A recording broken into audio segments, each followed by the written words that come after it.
नमस्कार, अपना उत्तर प्रदेश में आप सभी का स्वागत है। मैं हूं आपके साथ प्रियंका तिवारी। खबरों को विस्तार से जानेंगे। रायबरेली से खबर है, बताते चले कि रायबरेली में जेठ के पहले मंगलवार को आज जिले के सभी हनुमान मंदिरों में भक्तों का सैलाब उमड़ा देखा गया। बता दें कि सुबह से ही श्रद्धालुओं की लंबी लंबी कतारें देखने को मिल रही हैं। धार्मिक मान्यताओं के अनुसार जेठ के मंगलवार को ही किष्किंधा पर्वत पर हनुमान जी की प्रभु श्री राम से मुलाकात हुई थी और भगवान श्री राम ने हनुमान जी को आशीर्वाद दिया था। तभी से जेठ के मंगलवार को शुभ माना जाता है।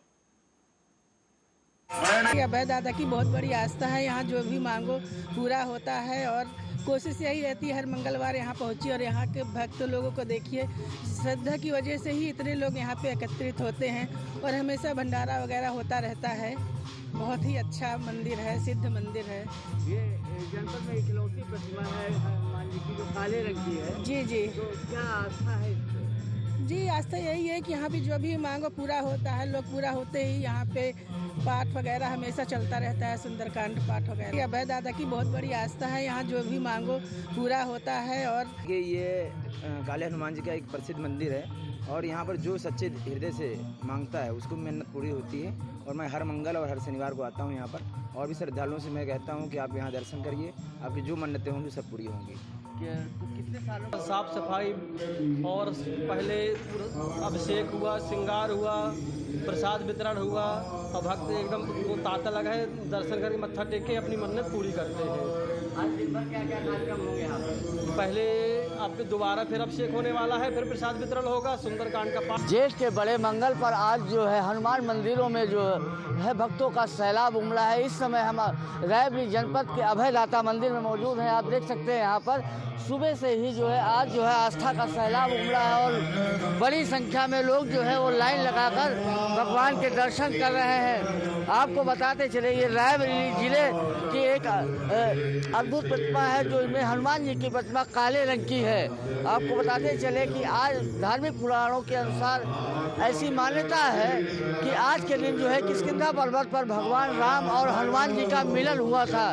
इसी को बड़ा मंगल कहते हैं, कुछ जगहों पर इसे बुढ़वा मंगल भी कहा जाता है। तो आज जो है जेठ के पहला बड़ा मंगल है। इस माह जो है जेठ में 6 बड़े मंगल पड़ेंगे। ये पहला बड़ा मंगल है और आज जो है सुबह से ही सुंदरकांड का पाठ हो रहा है, हनुमान चालीसा का भी पाठ हो रहा है और बड़ी संख्या में जो है वो हनुमान भक्त मंदिर में दर्शन करने के लिए आ रहे हैं। चूँकि ये इस जनपद की काले रंग की हनुमान जी की इकलौती प्रतिमा है और इस मूर्ति में जो है लोगों की बड़ी आस्था है कि जो भी सच्चे मन से हनुमान जी से मांगो, भगवान उनकी सभी मनोकामनाओं को पूरा करते हैं और उनके कष्टों का निवारण करते हैं। इसी आस्था और विश्वास के साथ जो है लोग सैकड़ों किलोमीटर दूर यहाँ आते हैं और अपनी मुरादें पूरी करते हैं। कैमरा पर्सन विपिन के साथ ओम शंकर शुक्ला, आर्या न्यूज, रायबरेली। उत्तर प्रदेश में निकाय चुनाव के दूसरे चरण के मतदान का आज चुनाव प्रचार का अंतिम दिन है। आज शाम 5 बजे से चुनाव प्रचार थम जाएगा। 11 मई को मतदान होगा और 14 मई को नतीजे आएंगे। निकाय चुनाव में आज चुनाव प्रचार के अंतिम दिन केंद्रीय मंत्री स्मृति ईरानी बीजेपी प्रत्याशियों के लिए बुलंदशहर में रोड शो करेंगी। बुलंदशहर नगर पालिका परिषद अध्यक्ष पद की बीजेपी प्रत्याशी दीप्ति मित्तल के रोड शो में केंद्रीय मंत्री स्मृति ईरानी शामिल होंगी। बता दें कि आज 11 बजे उनका एक रोड शो होने वाला था, जो कि 1 बजे निर्धारित कर दिया गया है। बुलंदशहर में दीप्ति मित्तल के चुनाव कार्यालय चुनमुन होटल से ये रोड शो शुरू होगा। सभी राजनीतिक दलों के रोड शो के चलते पुलिस प्रशासन ने रोड मैप तैयार कर लिया है।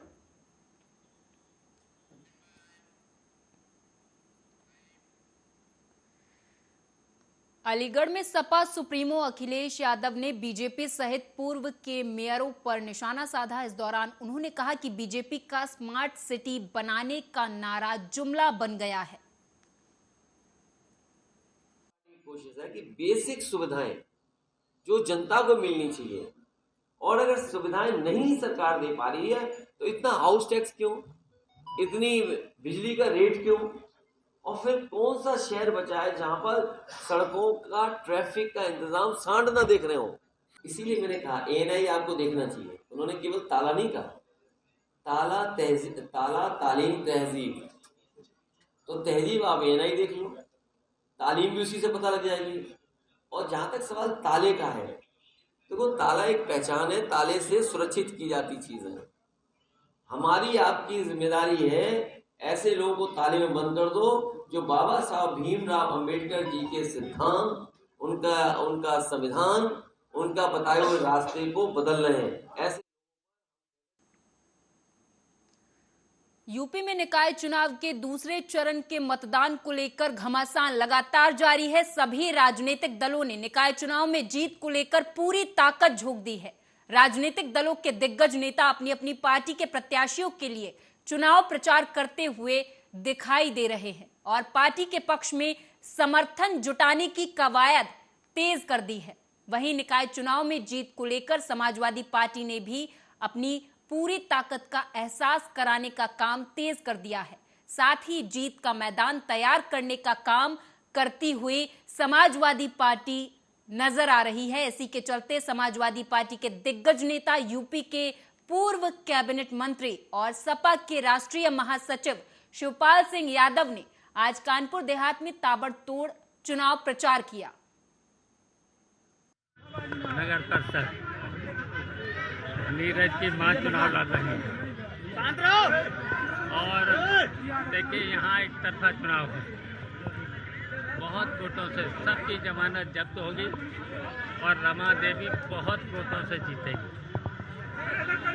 क्या उम्मीद रखते हैं कि इस बार भी निष्पक्ष चुनाव हो पाएगा?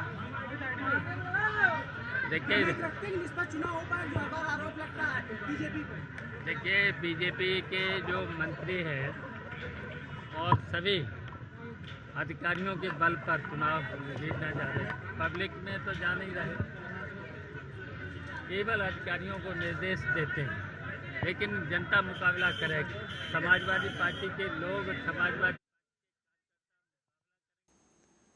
अगली खबर आगरा से है। बताते चले कि अधिवक्ताओं के साथ होने वाली हिंसात्मक घटनाओं और मिथ्या आरोपों के मामलों पर रोक लगाने के लिए अधिवक्ता संरक्षण अधिनियम, एडवोकेट प्रोटेक्शन एक्ट लाने की मांग को लेकर दीवानी में वकील एक मंच पर दिखाई दिए।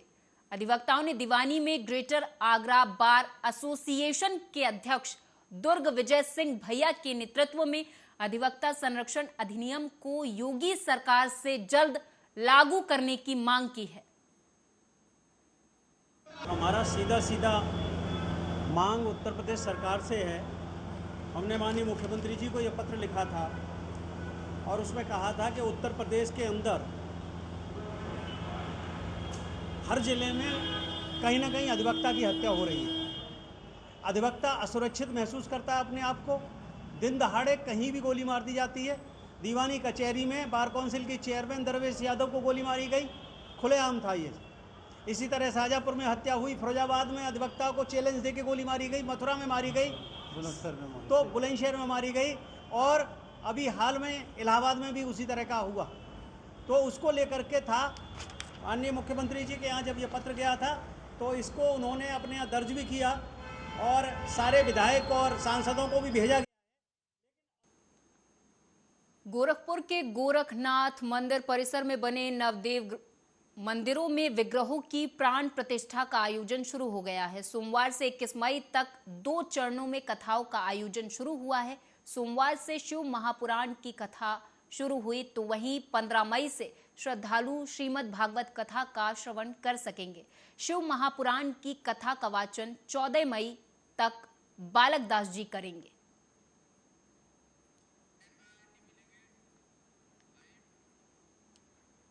मुरादाबाद से अगली खबर है, जहां पर गुटबाजी के झगड़े में आरोपियों ने 20 साल के युवक को गोली मारकर उसे मौत के घाट उतार दिया। दरअसल रेस्टोरेंट के बाहर युवकों के 2 गुटों के झगड़े में गोली चल गई, जिसमें एक 20 साल के युवक को गोली लग गई, जिससे वो गंभीर रूप से घायल हो गया था, जिसे आनन फानन में अस्पताल में भर्ती भी करा दिया गया था, लेकिन इलाज के दौरान युवक की मौत हो गई है।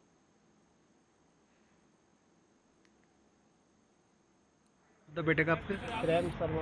क्या हुआ था? कुछ नहीं, टहलने गया खाना खा के, उधर कुछ गुंडे आए और गोली मार के चले गए।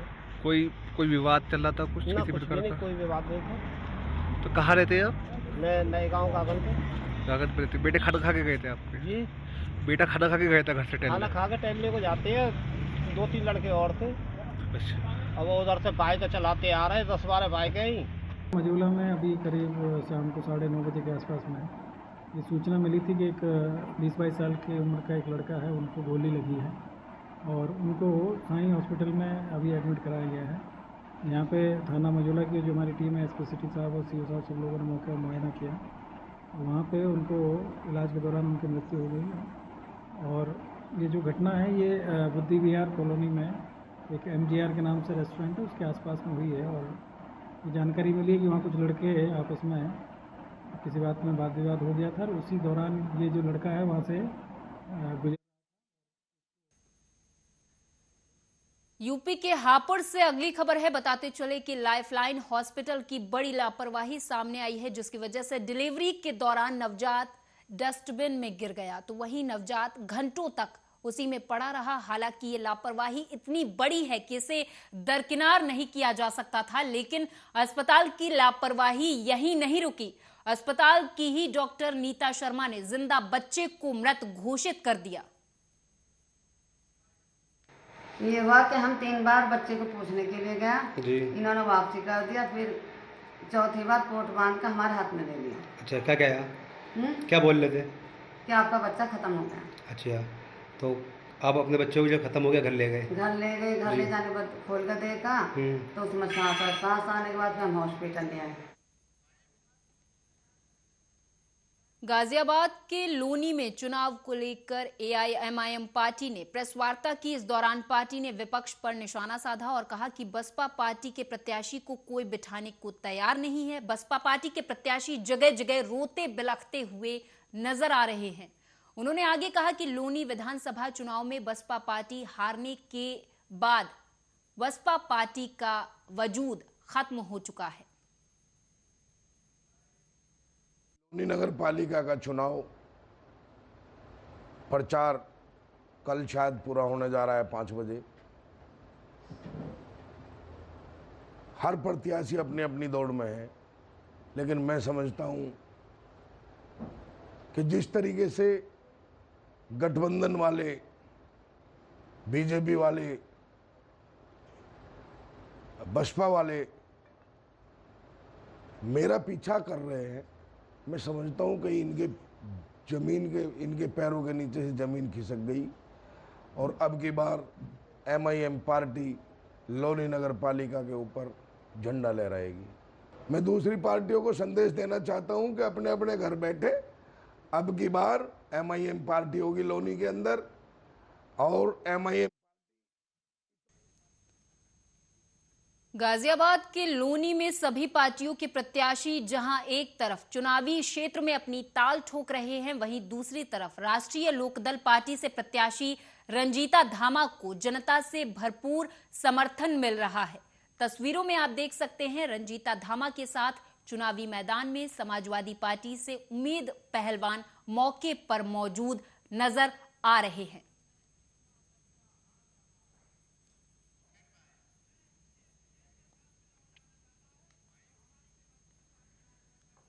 पूर्व प्रधानमंत्री स्वर्गीय अटल बिहारी वाजपेयी की जन्मस्थली बाह तहसील को जिला घोषित करने की मांग को लेकर युवाओं ने दंडवत परिक्रमा करते हुए अटल जी के पैतृक गांव बटेश्वर जाकर तीर्थराज बटेश्वर मंदिर श्रृंखला जाकर भगवान से मन्नत मांगी है।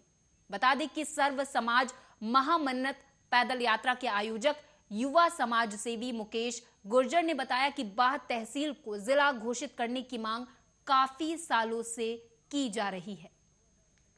ये पेड़ यात्रा है, सर्व समाज की पेड़ यात्रा का आयोजन किया गया था।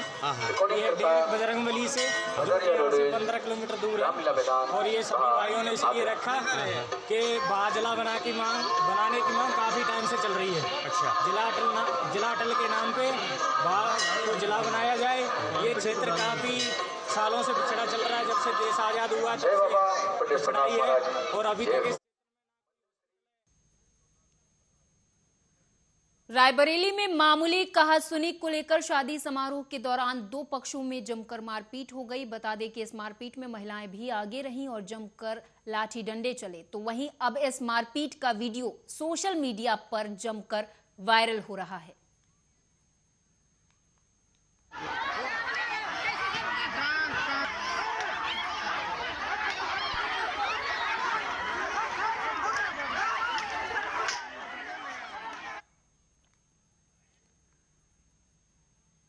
अगली खबर की ओर रुख करेंगे। दरअसल प्रतापगढ़ जिले में दबंग इतने बेखौफ हो गए हैं कि अब तो दबंगों को जरा भी खौफ नहीं रहा। दरअसल दिन दहाड़े गोली चलाने से भी अब दबंग पीछे नहीं हटते। ऐसा ही एक ताजा मामला सामने आया है, जहां दबंगों ने बैंक में पैसा जमा करने जा रहे युवक को दिन दहाड़े गोली मार दी और तो और उसकी पिटाई भी की और युवक से करीब 1,15,000 की लूट कर मौके से दबंग फरार हो गए।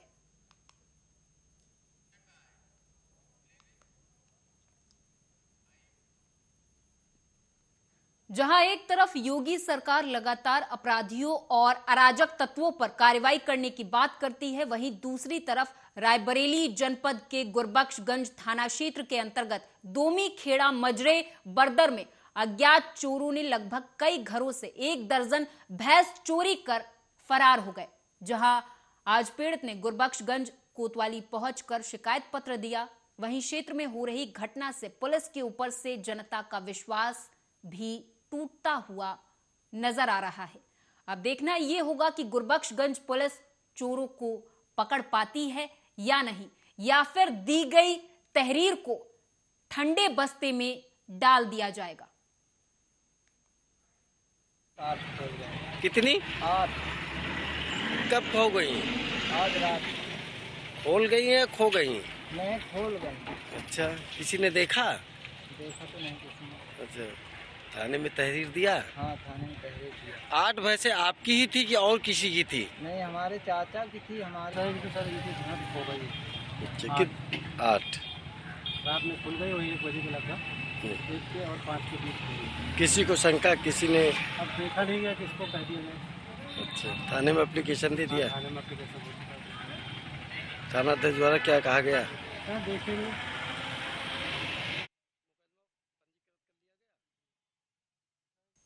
बुलंदशहर में ऑटो की टक्कर से एक बाइक सवार मजदूर की दर्दनाक मौत हो गई। बता दें कि इस हादसे में अन्य युवक भी घायल हुए हैं, जिन्हें जिला अस्पताल में भर्ती करा दिया गया है। हालांकि अब पुलिस पूरे मामले पर नजर बनाए हुए है और जांच में जुट गई है।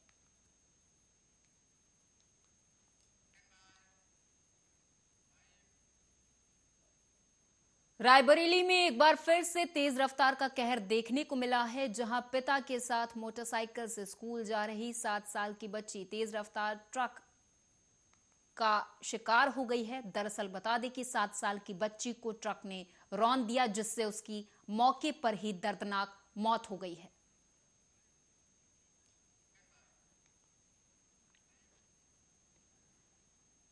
जनपद कानपुर देहात में आज उस समय दर्दनाक हादसा घटित हुआ जब नेशनल हाईवे पर एक तेज रफ्तार वाहन की टक्कर से एक शादी समारोह में जा रहे बाइक सवार दंपत्ति की दर्दनाक मौत हो गई। घटना से परिजनों में कोहराम मचा हुआ है। वहीं मौके पर पहुंची पुलिस ने शव को कब्जे में लेकर पोस्टमार्टम के लिए भेज दिया है। आगे की विधिक कार्रवाई शुरू कर दी है। करियापुर में नौकरी करते थे, पानी वाली टंकी में। वो यहाँ से जो है जा रहे थे कानपुर शादी में जा रहे थे। अच्छा, कहाँ हादसा हुआ ये हुआ है बाबा ढाबा होटल के सामने गाँव के पास। हादसा कैसे हुआ? हादसा मोटरसाइकिल से आ रहे थे, आगे कोई गाड़ी पड़ी, उसी के साथ टक्कर लगी। अच्छा, खड़ी गाड़ी में टक्कर लगी? गाड़ी गोरखपुर से खबर है। बताते चले कि गोरखपुर पुलिस ने CEIR पोर्टल शुरू किया है, जिसमें आपका खोया हुआ फोन अब वापस मिल जाएगा। इस पोर्टल के माध्यम से आप अपनी शिकायत इसमें दर्ज करा सकते हैं। जनपद गोरखपुर में आज central equipment identity register CIR portal के बारे में सभी मीडिया बंधुओं को जानकारी दी गई। CIR पोर्टल एक इम्पोर्टेंट सरकार की मुहिम है जिसके माध्यम से जितने भी IMEI नंबर्स हैं उनको सबको एक जगह रजिस्टर किया गया है। रजिस्टर करने के बाद में कोई भी व्यक्ति जिसका अगर मोबाइल फ़ोन खो जाता है तो वह ऑनलाइन अपनी कंप्लेंट यहाँ पे दर्ज करा सकता है। उसके बाद में पुलिस को उसका इंटीमेशन होगा और जितना समय पहले किसी मोबाइल को या फिर मोबाइल खोने के बाद में व्यक्ति को डर रहता था कि उसका कोई मिसयूज़ कर सकता है, वो मिसयूज़ ना होकर वो मोबाइल डिवाइस वो ब्लॉक हो जाएगा। उसके साथ साथ उसको पुलिस को तुरंत रिकवरी भी। यूपी के मुरादाबाद में एक पति ने अपनी पत्नी की गला रेत कर उसकी हत्या कर दी। बता दें कि 7 महीने पहले ही इनकी शादी हुई थी। बता दें कि युवक ने पहली पत्नी को छोड़कर मृतका से शादी की थी, तो वहीं अब पुलिस को मृतका का शव गटर से बरामद हुआ है। हालांकि पुलिस ने आरोपी को गिरफ्तार कर लिया है। देखिए, कल रात्रि में करीब आज बीती रात में करीब 12 से 1 के बीच में थाना सिविल लाइन क्षेत्र में चक्कर की मिलक एरिया में सूचना मिली थी कि एक महिला को उसके पति के द्वारा गला रेत की हत्या कर दी है। इसमें मुकदमा पंजीकृत किया गया है और इसमें जो अभियुक्त है उसकी गिरफ्तारी का प्रयास किया जा रहा है।